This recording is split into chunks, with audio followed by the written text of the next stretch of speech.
বর্তমান সরকার কৃষিকে সনাতনী আর শ্রমনির্ভর ব্যবস্থা থেকে বের করে নিয়ে এসে গবেষণা, আধুনিক প্রযুক্তি, উদ্ভাবন এবং যান্ত্রিকরণের মাধ্যমে একটি প্রযুক্তি নির্ভর, লাভজনক, প্রতিযোগিতামূলক এবং টেকসই খাতে রূপান্তরের লক্ষ্যে বেশ অনেকগুলো পদক্ষেপ গ্রহণ করছে মাননীয় স্পিকার।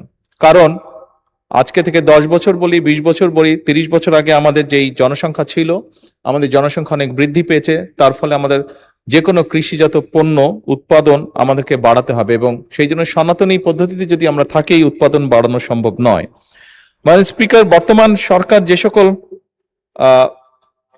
ব্যবস্থা গ্রহণ করতে চাইছে তার মধ্যে একটি হচ্ছে ডিজিটাল ও স্মার্ট কৃষি ব্যবস্থা প্রতিষ্ঠা। সরকার মাননীয় স্পিকার কৃষিকে প্রযুক্তি নির্ভর করার জন্য কৃষি ব্যবস্থাপনায় ডিজিটাল প্রযুক্তির ব্যবহার সম্প্রসারণ করতে চাইছে। কৃষক নিবন্ধন, কৃষক ডাটাবেস, ডিজিটাল কৃষি সেবা, মোবাইল ভিত্তিক আবহাওয়া তথ্য, বাজার তথ্য, কৃষি পরামর্শ, এক্সটেনশন সেবার সম্প্রসারণ এবং কৃষি সেবার অনলাইন প্ল্যাটফর্ম চালুর উদ্যোগ নেওয়া হচ্ছে মাননীয় স্পিকার।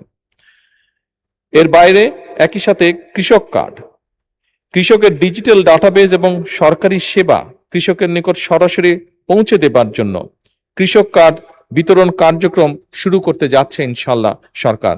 এর মধ্যে 17টি উপজেলায় পাইলট প্রকল্পের কাজ শেষ করা হয়েছে এবং মাননীয় স্পিকার এই কর্মসূচির মাধ্যমে আগামী 5 বছর সারা দেশে ইনশাল্লাহ সরকার 2,75,00,000 কৃষককে ডিজিটাল প্ল্যাটফর্মের ভিতরে নিয়ে আসবে, যেটি কিনা কৃষক কার্ড। মাননীয় স্পিকার, উৎপাদন ব্যয় হ্রাস, শ্রম সংকট মোকাবেলা এবং কৃষিকে লাভজনক করতে কৃষিকে অবশ্যই যান্ত্রিকরণ করা হচ্ছে। যন্ত্রের ব্যবহার কৃষিতে বাড়ানোর চেষ্টা করা হচ্ছে।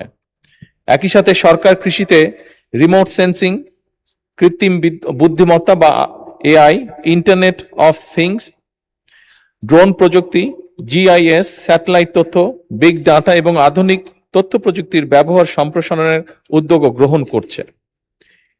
এইসব প্রযুক্তির মাধ্যমে ফসলের স্বাস্থ্য ও ফলন পর্যবেক্ষণ, রোগবালাই শনাক্তকরণ, সুনির্দিষ্ট সার এবং সেচ ব্যবস্থাপনা এবং উৎপাদন পরিকল্পনার অধিক কার্যকর ও বিজ্ঞান ভিত্তিক হবে বলে আমরা দৃঢ়ভাবে বিশ্বাস করি। মাননীয় স্পিকার, আধুনিক প্রযুক্তি এবং তথ্য নির্ভর প্রিসিশন এগ্রিকালচার চালু করে উৎপাদন যে খরচ সেটি কমানো এবং কৃষকের আয় বৃদ্ধি করা অন্যতম একটি লক্ষ্য আমাদের। সুষম, নিরাপদ ও পুষ্টি নিশ্চিত করার লক্ষ্যে যথোপযুক্ত প্রণোদনার মাধ্যমে কৃষি খাতকে পুনর্বাসন এবং বিকশিত করারও পরিকল্পনা রয়েছে। একই সাথে মাননীয় স্পিকার, দেশের কোন এলাকায় কোন সময় কোন ফসল ভালো হবে, কি পরিমাণ সার লাগবে, আবহাওয়ার পূর্বাভাস ইত্যাদি সংক্রান্ত পরামর্শ প্রদান করা হচ্ছে এবং এটিকে আরো অর্গানাইজ করা হবে কৃষক কার্ডের মাধ্যমে। সরকার রাসায়নিক সারের উপরে নির্ভরতা কমিয়ে জৈব সার, বায়ো ফার্টিলাইজার এবং পরিবেশ বান্ধব কৃষি প্রযুক্তির ব্যবহার বৃদ্ধি করারও উদ্যোগ গ্রহণ করেছে।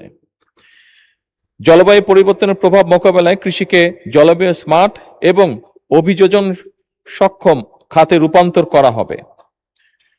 সরকারের উপরোক্ত পদক্ষেপ গ্রহণের ফলে মাননীয় স্পিকার, কৃষি আরো উৎপাদনশীল, লাভজনক, রফতানিমুখী এবং টেকসই খাতে পরিণত হতে যাচ্ছে ধীরে ধীরে, যা আধুনিক অর্থনৈতিক উন্নয়ন এবং খাদ্য নিরাপত্তা নিশ্চিতকরণে ইনশাআল্লাহ গুরুত্বপূর্ণ অবদান রাখবে। ধন্যবাদ মাননীয় স্পিকার।